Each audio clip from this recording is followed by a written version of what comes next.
Welcome to lecture number 24 of the course on nonlinear structural analysis, theory and applications. So, let us recall what we have done in the previous lecture. In the previous lecture, we looked at singly symmetric section, how the neutral axis migrate from the location of elastic neutral axis to plastic neutral axis for singly symmetric section. For doubly symmetric section, it does not migrate. The plastic neutral axis and the elastic neutral axis are identical, they pass through the centroid of the cross section. Okay. And we have also gone through examples of calculating plastic section modulus, elastic section modulus, plastic moment, yield moment and the shape factor. We have also studied the different factors that affect the moment curvature response. Okay. In this lecture, what we will do, we will learn about a procedure to numerically compute the moment curvature response with and without axial force. So far what we have done in the cross section, there was no axial force, but if there is axial force, how does it affect the moment curvature response? So that we will see. And then we will also look at the effect of cyclic loading. As you know, dynamic loads such as earthquake, wind, these are all cyclic load, right. So, how does a cross section behave under cyclic load, that also we shall see, and we will eventually go through some examples in open seas. Okay. So, that let us get started with the procedure to compute moment curvature axial force response, which is also called M phi P response. Okay. So, how do we go about this business? Okay. So, let us say I am showing with a rectangular cross section, but it need not be rectangular, and again I am considering only uniaxial bending. So, let us say I have a rectangular cross section subjected to uniaxial moment M and some axial force P, okay, and both are shown at the centroid of the cross section, right. Now, the way we do this numerically, we divide this cross section into number of fibers. Okay. So, for example, this is one fiber, right, and this is the CG of the fiber and this is the area of the fiber, right. So, for example, this is my ith fiber, okay, this is the CG of the ith fiber and this is the area of the ith fiber. Then each fiber has a stress strain response that we know. For example, if it is steel, the entire cross section, then each fiber I can draw the stress strain response. You can take any model that we have discussed previously. So, let us say you can take simple bilinear plastic model, you can take Geoffroy-Mennegot-Topinto model, any model or Ramberg-Osgood model. So, each fiber has a stress strain model associated with it. In this case, it is the same material steel. So, each fiber will have the same stress strain model. But if it is a reinforced concrete section, then you will have reinforcement stress strain response, which is different from that of the concrete. And concrete also has cover concrete and core concrete, that means confined versus unconfined. So, you will have different stress strain response. So, we will see the concrete little bit later. Okay. This is my ith fiber, okay, which is at a distance yi from the CG of the cross section, and yi bar is the distance from the bottom. Okay. So, and I am showing here the strain distribution, which we shall discuss. Okay. So, first, as I said, we discretize the section into nf number of fibers and then specify the sigma epsilon curve for each fiber. Okay. Then depending on the value of axial load that is given to you, you apply the axial load. What do? You do not do anything, you just keep that number with you, that is the axial force you want to apply on the cross section. Okay. So, now we specify curvature increment delta phi and the total number of steps. So, every steps I am applying small curvature increment, right. So, to begin the procedure, we initialize the curvature is 0 and the moment is 0. But remember, you may have some residual stresses at each fiber depending on the residual stress pattern that you have selected. Okay. So, what you do? Well, for each step, let us say you are starting from n is equal to 1 to ns number of steps. Okay. So, the curvature, current curvature is equal to the previous curvature. When you started at the beginning, this is 0 and then you have the curvature increment. So, this is your current curvature. That means, if I go to now the strain distribution, so assuming plane section remains plane, we are getting this double triangular strain distribution, right. So, what is this angle? This is the curvature, that means this angle is the curvature. Okay. So, first what we do, we guess the depth of neutral axis, that means we assume the value of neutral axis y n a. The moment I assume, let us say from here I am assuming how much is my neutral axis. So, if this is known, we have assumed, and then this is given to you. So, I can draw the strain distribution. Once I draw the strain distribution, I know what is the strain in my ith fiber. So, I is varying from 1 to nf, right. So, I know the strain. Once I know the strain, how do I know the strain? Well, I know that one, I know this. So, epsilon I is phi n plus 1, the current curvature, multiplied by y n a minus y I bar. Y n a is this distance and y I bar is this distance. That means, what I am doing? I am getting this distance multiplied by phi n a plus if you have any residual stress from before in the cross section. So, that gives me epsilon I. Once epsilon I is known, go back to the previous topic, do the state determination, determine the stress for the given epsilon I. Okay. And once you know that, you have to integrate along the cross section to get the axial force, right. So, sigma integration sigma dA, which we will compute numerically, we have got nf number of fibers. So, stress in the ith fiber is sigma I, its area is Ai, and sum it over, right. So, now is this axial force equal to the applied axial force? The answer is no, because we have assumed the depth of neutral axis, right. It is, I do not know if it is correct. So, we have to check if the calculated axial force after we got the stress distribution minus the actual axial force I want to apply, if it is less than a tolerance, then it is fine. If not, then what we need to do? We need to go back to the previous step 5.2 and revise our assumed depth of the neutral axis. Okay. Once it converges, okay, this is satisfied, then I am ready to calculate the bending moment. How do I calculate? Well, integration sigma y dA, which we will compute for ith fiber, sigma I into Ai is the force multiplied by yi the distance. What is yi? Is this distance from the centroidal axis, from the CG, okay, because my axial force is applied at the centroidal axis. Okay. The moment you move it, the numbers will change, okay, but can be done. It can be done with reference to any reference axis. So, let us say now we calculate the moment.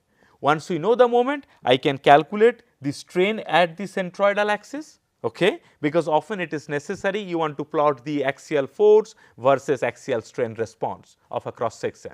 Okay. So, then you need to have the strain at the neutral axis, which can be easily calculated. Okay. Basically, this angle into this distance, okay, plus if there is any residual stress, right. Then you save the P, M, phi and this, and then repeat, go to the next step, right. So, this is the general procedure. You do not have to do this, but it is good to know this procedure. So, we will do it using OpenSys. Okay. So, now let us do some examples. So, first example I have got again a rectangular cross section, the width is 50 mm, depth is 100 mm, and I am saying I am taking an elastic perfectly plastic steel material model. Fy or sigma y is 250 MPa, the modulus of elasticity is 200 GPa.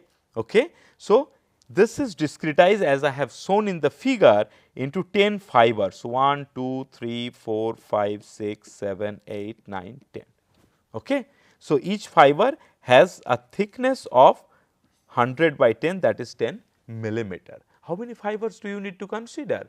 Well, that depends. That is what I will show you through this example, and then we will come back to this result, okay, where I am comparing. So, if you recall from before, in the elastic range, m by my is phi by phy, that means I get a straight line, okay. And then in the elastoplastic range for the rectangular section, this is the equation we have derived. The normalized moment is 1.5 minus 1 by 2 phi by phy whole square, and as you can see I am comparing both OpenSys and theory, and they are matching quite well. Okay. So, with that, let me go to the example This is my example under monotonic load. Okay. We will go to cyclic also. So, how are we studying this? So, this part is same as before, this is also same as before. Right now, I am applying 0 axial force. Okay. So, P is 0, and remember, if I use a negative sign, it is compression, if I use a positive sign, that is tension. Okay, because of the direction of axial force, which I will show. So, Fy yield strength is 250 MPa, E is 200 GPa. So, I am working in which unit? Newton and millimeter unit. Okay. So, 200 GPa, so that much MPa. Alpha, what is the strain hardening ratio? I have taken 0, that means I am assuming elastic perfectly plastic material behavior. B is the width of section, H is the depth, moment of inertia Bh cube by 12. So, I am printing the flexural rigidity in case we want to see this, the elastic section modulus, the plastic section modulus, My, Mp, all of these numbers I am calculating, and I am also calculating the yield curvature. What is yield curvature? Yield moment divided by Ei, that is my yield curvature. So, these numbers are all printed here. Okay. As of now, these are all theoretical calculations. Now, I want to apply a curvature history. What is the history I will apply? Because I am doing a monotonic, I will simply apply a monotonically increasing curvature. So, what I am saying? So, I will take the incremental curvature 1/100th of my yield curvature. Okay, that is the increment I am taking. Maximum phi I am saying, okay, you go up to 10 times the yield curvature, right. So, then I am saying what is the maximum curvature I have considered is 0.251 by meter, that is the curvature I have considered. So, then this is basically defining the phi and the number of steps, okay, in how many steps I am doing the analysis. Now, coming to the creation of the model, how do I model this? How do I look at only the cross section response? So, the idea here is the following. So, I create a node which is fixed, right. I create another node, but the distance between them is 0, right. And then this node I only restrain in the vertical direction, right. So, that I can apply axial force. If I apply in this direction, so that is compression, I have to put a negative sign. So, this is my positive direction, and this is a positive moment. Okay. So, I will apply a reference moment of unity and a reference, not reference, I will apply the axial force equal to P. What is the length? Is 0, and we will use what is called a 0 length section between this in this element. So, there is one element connected between node 1 and 2, and it has one section having 0 length, because node 1 and 2 are at the same location. Okay. So, that is what I have done. Each node has 3 degrees of freedom. Okay. It is a 2D problem. So, node 1 is at 0 0, node 2 is also at 0 0, as I said. Node 1, all DOFs are fixed as I was showing, and node 2, it is only the vertical is restrained. Okay. Then I am defining the steel material. Here I am using steel 01, which is bilinear plastic, but with alpha taken to be 0, it is elastic perfectly plastic. And then I am saying you take 20 fibers along the depth of the cross section. So, we are looking at bending about the z axis, right. So, discretization has to be in this direction. If you look at bending about y axis, then you have to discretize in this. If you look at about both axes, then you have to discretize accordingly. Okay. To do this fiber discretization, you should go through the commands. So, it is fiber section, I am defining fiber section rectangle, section, fiber, and then this is some rigidity for shear deformation, which we are not interested in, because there is no shear deformation coming into picture.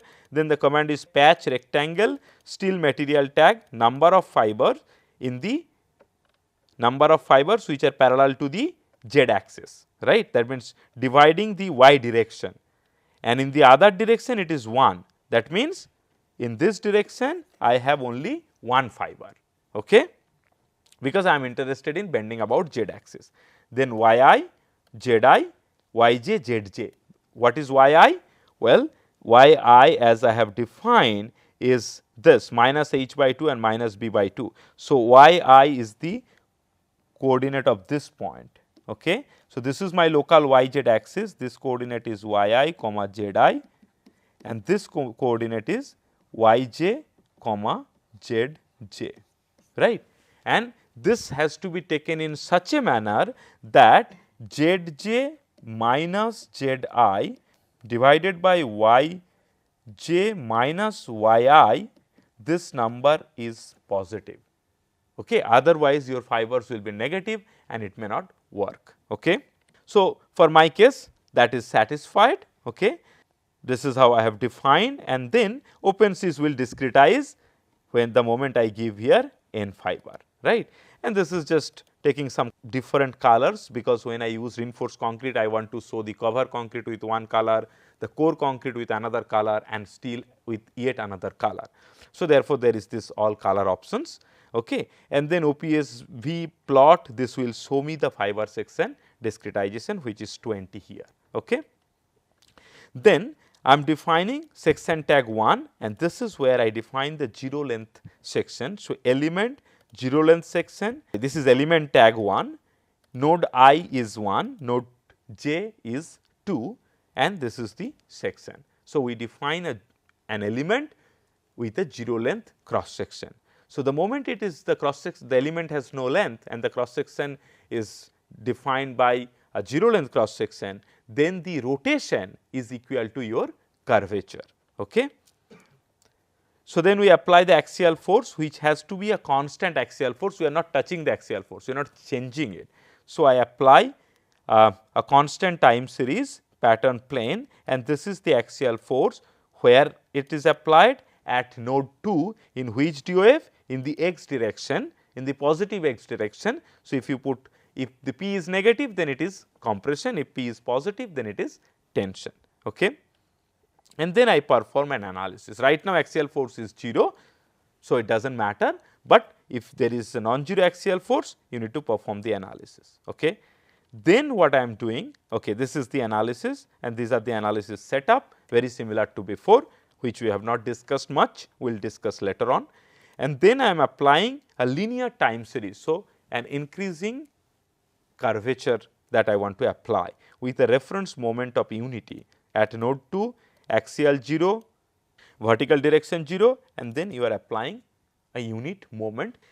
And then here I am defining a recorder. I want to study the stress strain response of 4 different fibers. Where are they located?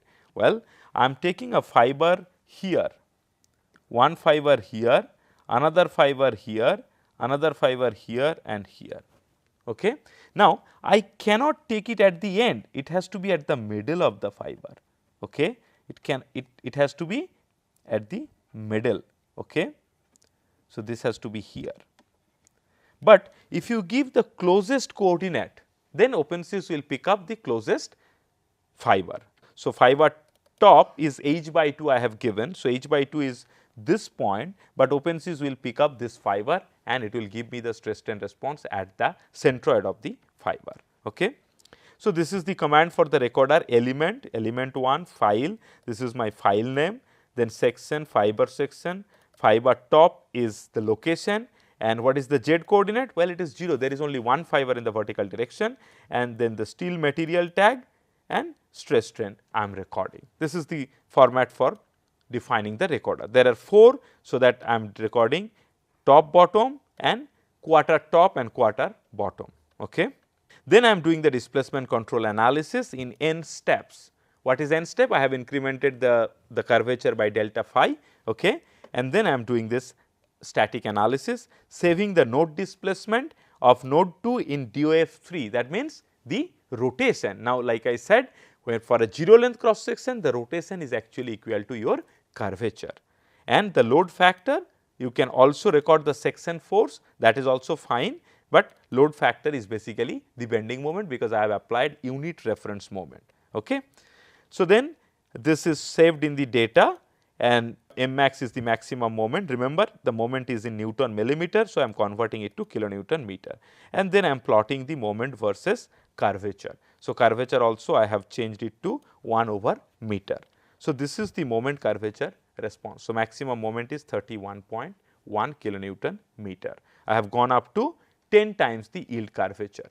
Now, if I do not know whether it is correct or not. So, if I compare this with my theoretical solution hand calculation, then how does it look?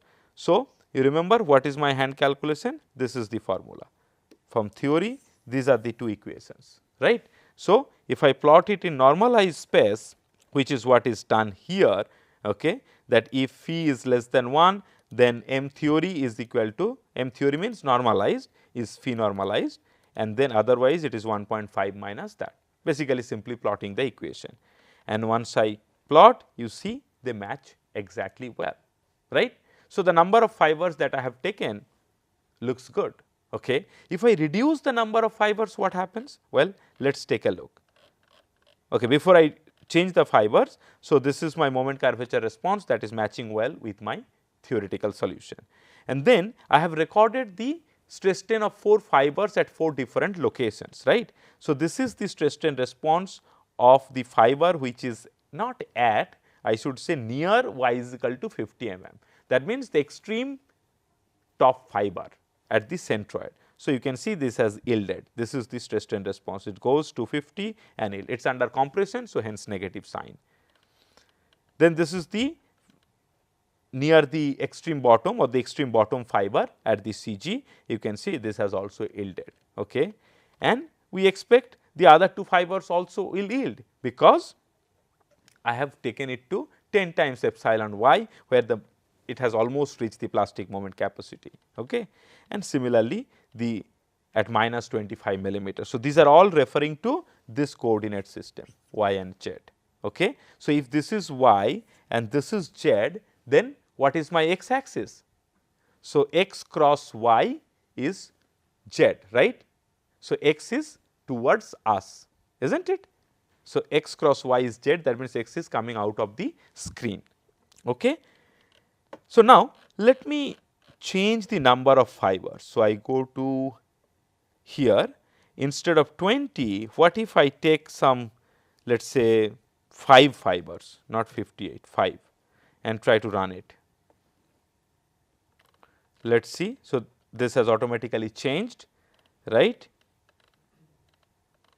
Now, you see it is unable to converge. So, this is one problem if you have insufficient number of fibers, that the solution will not converge. Okay. Now, let me increase, let me make it instead of 5, let us say 10, and also reduce the yield, the maximum curvature that I am applying. Okay.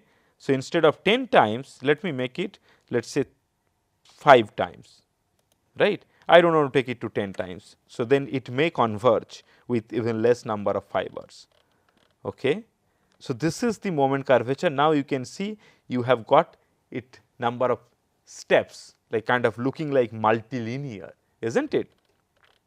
How does it compare? Still compares quite well. Okay. But if you keep on increasing the fiber, here there is some difference. If you keep on increasing the fiber, eventually it will match with your theoretical solution. So, now when you do not have a theoretical solution, how do you know how many fibers do you need? Well, you look at the moment curvature response, the moment it starts to converge, that means from one solution to the other solution there is not much difference, okay, then you can say okay, this many fibers are sufficient, right. So, that is about the monotonic response. Now, what happens if this cross section is subjected to cyclic loading? That means I am applying some curvature, okay, and then let us first unload it. I have applied some bending moment, unload it, right. Then what happens? Let me first show you that. So, this is for the cyclic, let me run it. Before I go to the cyclic, let me tell you that if you apply some axial force, what happens? Let us say now I have 500 kilonewton axial force. What should happen? The moment capacity should be lower than the plastic moment capacity. So, let us quickly take a look. So, it is 25.6, right. Earlier it was some 30 point something, and if you look at the comparison, this is the open seas because it has the axial force, and this theoretical does not have any axial force, right. So, you can see the axial force has an effect on the moment curvature response, and that will give us or lead us to the PM interaction, which will be the next topic. But now, let us look at the cyclic response. So, here the only change, the axial force is still 0, the only change I am making is in the curvature history. So, the curvature I have chosen in such a manner that I am going up to 2 times the yield curvature. So, I have not reached the plastic moment, and then I am unloading to 0 moment capacity. What is happening? Let us take a look. So, 2 phi, how I have determined that? We will come back to that question. Okay. So, let me run this and let us see. So, here I have used, I do not know how many fibers, let me take a look, 21 fibers. Okay. The rest of the procedure remains the same. Let us go to the result. See, I have chosen the curvature history in such a manner that this is my moment versus curvature. I go up to, this is 2 times the yield curvature, I unload it, it comes back to this point, right. So, there is no bending moment applied. Now, let us look at the stress strain response at those 4 different points and see what is happening. So, this is, you can go through this, I am plotting all of them on the same figure. So, this is the stress strain response. So, the red one is a fiber which is on the compression side. So, it goes, starts from 0 0 where the mouse is, it yields, right, continues, okay, and then unloads, and then here you can see there is some stress. And what kind of stress is this? It is tensile. So, that top fiber was under compression, after unloading it is giving me a residual stress of 79.76 MPa. Whereas, the bottom fiber which was under tension, so it yielded, and then upon fully unloading it is giving me minus 79.76 MPa residual stress. And the other 2 fibers at quarter depth, well, from here the blue one is at minus h by 4 going and then coming back to 74. This one is yielded and then came back to minus 74. Okay. Why there is a residual stress? I have completely unloaded the specimen. Why there is a stress? There is no moment. That means, first thing first, that tells us that residual stress is a self equilibrating stress distribution, right. It does not lead to any stress resultant, okay, which is clear from this. But why there is a residual stress? Let us try to understand that. Okay. So, that is what I am trying to explain through this figure. So, let us say this is my rectangular cross section, okay, and I have applied 2 times the yield curvature, right. So, that means this angle is 2 phi. So, when this angle, sorry, 2 phi y, when this is phi y, my strain at the extreme fiber is epsilon y, that is why we call it phi y. When it is 2 phi y, it is 2 epsilon y, this is compressive, this is tensile. Okay. So, if this is 2 epsilon y at a depth of h by 4, I will have epsilon y. So, that means my stress distribution is up to this is sigma y, here also sigma y, and then there is, it is linear. Okay. And my moment curvature has gone from here to this point, right. Now, I know that from this point it will be elastic unloading, right. So, if there is elastic unloading, what is this slope? Well, EI. So, I know what is the curvature at that point, I know what is the moment at that point. How do I get 1.375 my? What is the relation?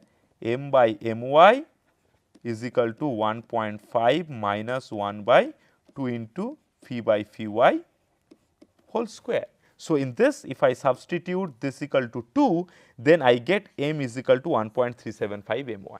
So, that means I know what is my residual curvature. So, this much is the elastic curvature that I have recovered upon unloading. So, I still have some curvature, right. That means there is some residual strain distribution along the cross section. Okay. So, how do I determine that? Well, this is the same strain distribution I am showing. Now, upon unloading, I have unloaded elastically, this curvature is 1.375 phi y. So, corresponding to this curvature, I can determine the strain distribution, which is basically subtracting from already existing one. So, it is negative. So, I have just reversed it, that 1.375 phi y, okay, is now causing tension at the top, because I am starting point is here, right, and this is causing compression at the bottom, and this is elastic unloading. So, corresponding to this strain distribution, this is my stress distribution. Corresponding to that, I will have a linear elastic, because it is unloading linear elastically. So, that means 1.375 epsilon y will give me 1.375 sigma y, and so on. So, now if you add this plus that, this is your residual stress distribution that you will have when you have unloaded. That means, you have come from here to here. In other words, if I look at 2 points, let us say this is point A at the bottom extreme fiber. Okay. So, at point A, from here I have gone, it has yielded, and this is the point where my strain is 2 epsilon y, because I have added 2 phi y. So, this is 2 epsilon y, right. Now, from here you are unloading, up to what point? Well, up to the point when the curvature is phi residual. How much is phi residual? 0.625 phi y. You can go through the numbers. Okay. So, this is phi residual is 0.625 phi y. So, corresponding to this 0.625 phi y, I can calculate what is the strain here, right. So, that is this much, 0.625 epsilon y. Okay. And the corresponding to that, this is the stress if you unload from here to here. So, the residual stress is minus 0.375 sigma y. This is for this point. Similarly, if you look at point B, then the stress strain response is, we are going like this. Okay. The material just yields, and then we are unloading and coming to this strain of 0.3125 epsilon y, at which the stress is 0.3125 sigma y, which is this value. How do I get that? Well, you add this stress with that stress, and then you get this value plus sigma y is giving you 0.3125 sigma y, okay, which is positive, right. So, this is your resulting residual stress. Okay. Now, going back to the same example, what I want to quickly do, I want to change the history to a different one. So, I have defined two different history. So, this is one that I explained. By the way, how did I get this second curvature point, this point? That is easy, because from my analytical solution I know this point. So, I can easily calculate that point. So, I have gone to this curvature and to that curvature, that is how I have defined it. You can take a look at the file. Okay. So, now let me run this and comment out this two, and this will show you a cyclic response like this. Okay. So, it goes in this direction, and then it is basically cyclic response, assuming elastic perfectly plastic material behavior. Why there is this smooth transition? Because of gradual yielding, the penetration of yielding from extreme fiber to the core, that is the reason you are getting this. Okay. So, and then accordingly you will get the stress strain response. You can see the stress strain response is elastic perfectly plastic. So, with that, let me now summarize. So, in this lecture what we have done, we have looked at a procedure for determining moment curvature response. If I want to do it by hand, or if I want to write a computer program, then how should I go about doing it? So, we have discussed that, and then we have looked at two examples of rectangular cross section, one under monotonic loading and the other under cyclic loading. Okay. And we have shown that the response for rectangular cross section is matching quite well with my hand calculation. Okay. So, the key takeaway is that you should be careful how many fibers you use, you should get a converged solution, and I have used the EPP material model, but you are free to choose any other material model just like Geoffrey Menegott Tupinto, Ramberg Osgood, bilinear plastic and so on. Okay. So, in the and also study the effect of axial force. So, that brings us to the next question. In the presence of axial force, how does moment curvature response change? Well, it reduces, the moment capacity reduces in the presence of axial force. Then the question is, what is the capacity curve then? How does the P and M interact with each other at the cross section level? So, that is the next topic that we want to talk about for steel cross sections, and once that is done, we will move on to reinforced concrete cross section and again start with moment curvature and then go to PM interaction. Okay. So, this is the same reference that I used in the previous lecture also. That is all for this lecture. Thank you and see you in the next lecture.